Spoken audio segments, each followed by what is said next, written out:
안녕하세요. 영화 속 이런 법의 홍정선입니다. 늘 하는 일, 늘 가던 곳에 새로운 길을 낸다는 건 결코 쉽지 않죠. 해오던 방식을 답습하거나 더 잘하는 정도로 만족하기 십상인데요. 영화에서는 특히 그렇습니다. 흥행 공식을 탈피해 새로운 문법을 고안하는 일엔 몇 배의 노력이 들지만 결과가 장담되지도 않기 때문인데요. 오늘 소개해드릴 영화는 할리우드 액션 장르의 철학적 깊이를 더해 조금은 새로운 길을 가려고 노력했습니다. 어떤 영화인지 허윤 변호사 모시고 얘기 나누죠. 어서 오세요. 안녕하세요. 네, 곧바로 영화 소개해 주시죠. 꽉 짜여진 액션으로 시간이 훌쩍 지나가는 영화 마일 22입니다. 자, 그럼 본격적으로 영화 속 법 얘기, 우리 영화엔 법이 쓰다니까 들어가 볼게요. 자, 이 영화에서 보면은 세슘을 도난당했어요. 세슘의 양이 거의 한 6개 도시를 통째로 날려버릴 그런 양이란 말이에요. 당연히 뭔가 이 지금 긴박한 상황에 막 대응을 하는데 우리나라에서 이 일이 만약에 벌어졌다. 우리도 이렇게 뭔가 이런 테러에 대해서 대응할 법이 마련돼 있나요? 예, 이런 상황을 대비해서 만들어진 게 이제 흔히 알려져 있는 테러 방지법인데요.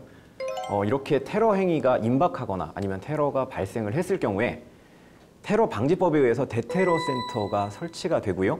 이 대테러 센터는 국무총리를 이제 수장으로 하는 기관인데요. 대테러 활동 관련해서 각종 이제 정부 기관들의 움직임 이런 거를 조정을 하고 그다음에 테러 경보를 발령을 한다거나 테러에 대한 안전 대책 이런 것들을 세우는 종합적인 컨트롤 타워라고 볼 수가 있습니다.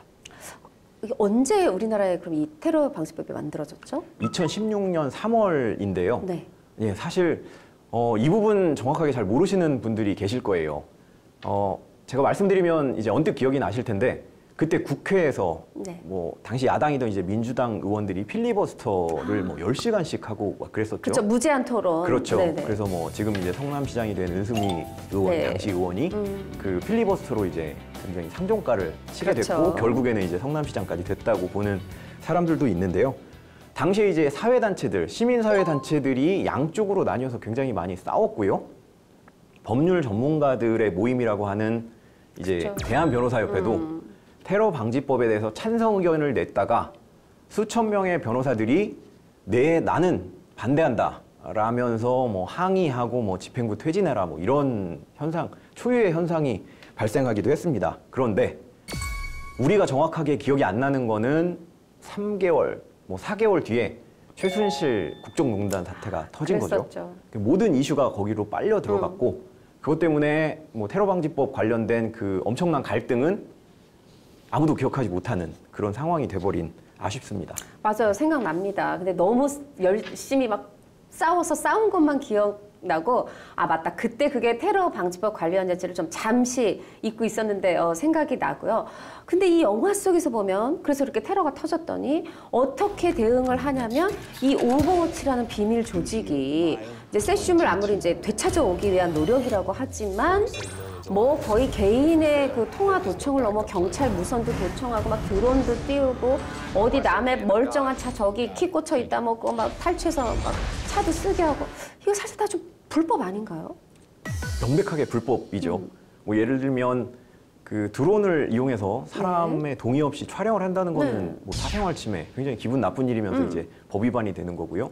위치 정보도 마찬가지, 개인 정보도 마찬가지고요. 이런 것들을 영장 없이, 동의 없이 행했다면 당연히 불법이 되는 건데 영화에서는 임박한 테러, 위협이 분명하게 존재를 하는 거고요. 이런 경우에 한해서 일부 예외적으로 이게 인정이 됩니다. 우리나라 테러 방지법에도 이러한 규정이 되어 있는데요. 테러 방지를 위해서 국가정보원에 정보 수집 및 추적권 그리고 테러 임무를 감시할 수 있는 그런 권한들을 이제 법적 근거를 마련을 해놓은 상황이고요. 다만 이제 테러 위험 인물을 추적할 경우에는 국무총리에게 사전 또는 사후에 보고하도록 규정이 되어 있고 그리고 인권 침해 논란이 워낙 크다 보니까 이 인권 침해를 좀 방지하기 위해서 인권보호관 한 명을 이 대테러 센터 밑에 좀 두어서 어느 정도 감시 감독을 하자 이렇게 규정은 하고 있는 상황입니다. 그러니까요. 그 감청 영장 이런 거 없이도 이렇게 도청하면 안 되는 거죠. 예. 영장을 받지 않고 무조건 할 수 있는 건 아니고요. 고등법원 수석부장 판사의 허가가 있어야만 가능하도록 테러방지법에 규정은 돼 있습니다.